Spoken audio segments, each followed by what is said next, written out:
नमस्कार दोस्तों, polytechnic study centre में आपका फिर से एक बार स्वागत है। तो मैं आपके लिए एक नया वीडियो लेकर आ चुका हूँ। यहाँ पर हम टॉपिक 12 रिफ्लेक्शन ऑफ लाइट पढ़ रहे हैं।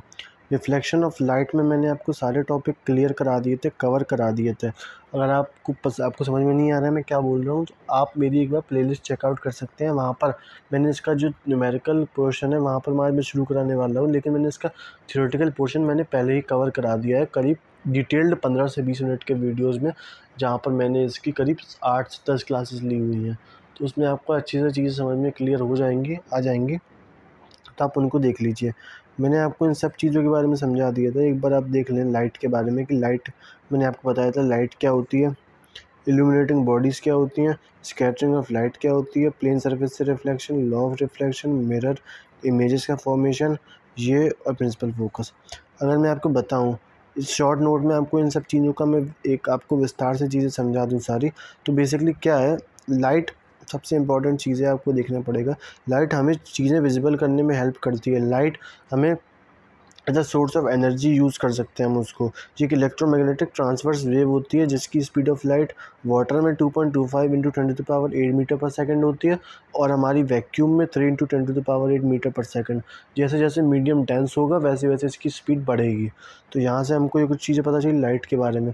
लाइट बनती कैसे है, लाइट निकलती कैसे है, उसको पढ़ने के लिए हमको इल्यूमिनेटिंग बॉडीज़ का कॉन्सेप्ट देखना पड़ेगा।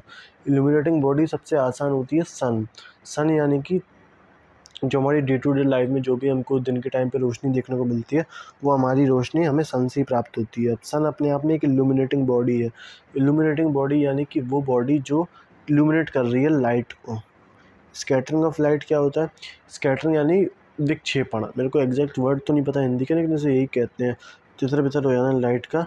जैसे जैसे लाइट आगे बढ़ती है, ट्रैवल करती है, लॉन्ग डिस्टेंस ट्रैवल करती है, क्योंकि अगर मैं बात करूँ हमारे सन की, सोर्स ऑफ लाइट की हमारे अर्थ के लिए, तो वहाँ से लाइट यहाँ तक आने में लगभग 3 मिनट कुछ सेकंड लगते हैं। अब इतना लंबा सफ़र करके आ रही है, जो कि 3.3 इंटू 10⁸ मीटर पर सेकंड की स्पीड से चल रही है, करोड़ों गुना की स्पीड से चल रही है वो, लेकिन उसके बाद भी जल्दी हमारे सामने नहीं आ पाती है। तो इसकी वजह से इतना लंबा ट्रैवल करने के बाद अपना कुछ ना कुछ ऐसी प्रॉपर्टीज़ होती हैं, कुछ ना कुछ चीज़ें होती हैं जो लूज़ कर देती है वो।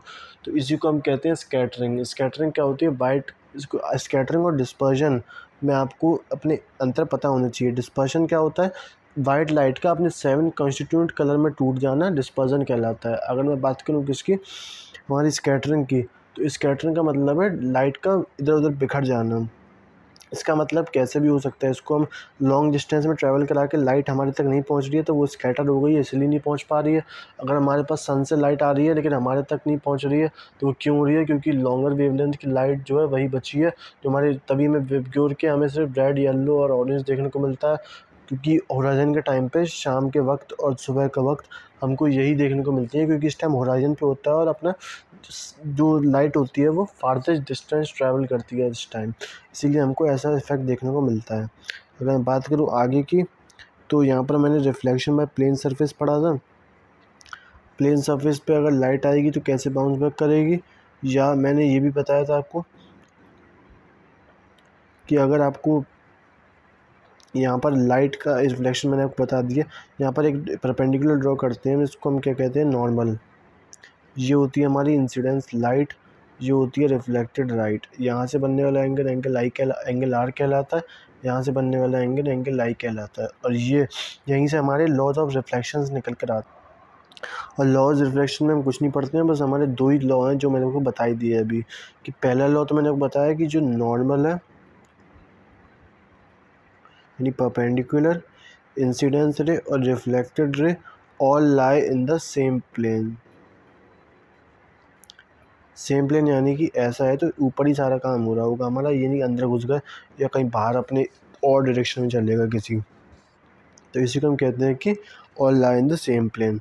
अगर मैं बात करूँ और चीज़ की, दूसरा लॉ क्या कहता है, दूसरा लॉ बेसिकली ये कहता है कि जैसे हमने बताया आपको कि यहाँ से एक परपेंडिकुलर था ये हमारा, और यहाँ से लाइट आ रही है, यहाँ से जा रही है, ये इंसिडेंस हो रही है, ये रिफ्लेक्ट बैक हो रही है। तो यहाँ से हमको ये चीज़ देखने को मिलती है, जो वो एंगल आई, ये हो गया एंगल आर। तो हमको यहाँ से एक चीज़ देखने को मिलती है कि एंगल आई यानी angle of incidence will be always equals to angle of reflection.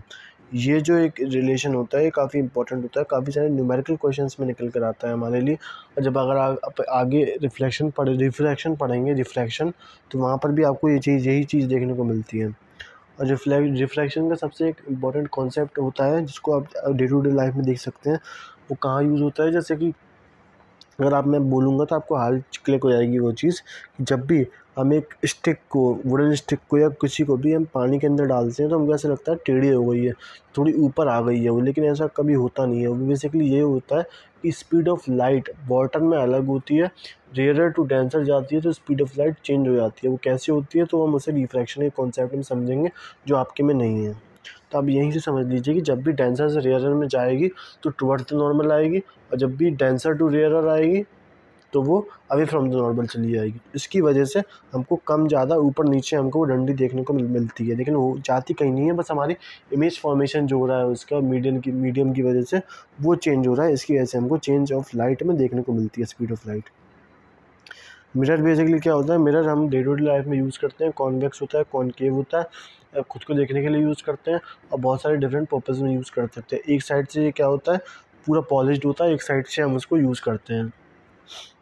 Image क्या होती है, मिरर से ऑब्जेक्ट में जो हम देखते हैं वो हमारी इमेज कहलाती है।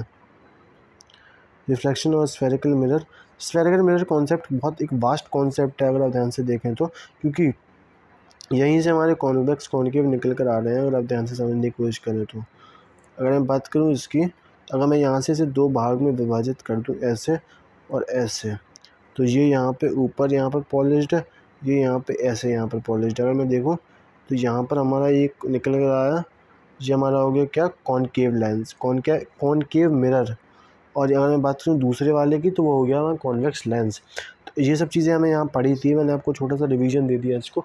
आगे वाले टॉपिक में मैं सीधे आपको क्वेश्चंस अटेम्प्ट करवाऊंगा, और न्यूमेरिकल क्वेश्चन जितने को आपको डर लग रहा है जिससे, उसे मैं ज़्यादा से ज़्यादा अटेम्प्ट करवा के आपको डर भगाने की कोशिश करूँगा। चलिए मिलते हैं अगली वीडियो में, धन्यवाद।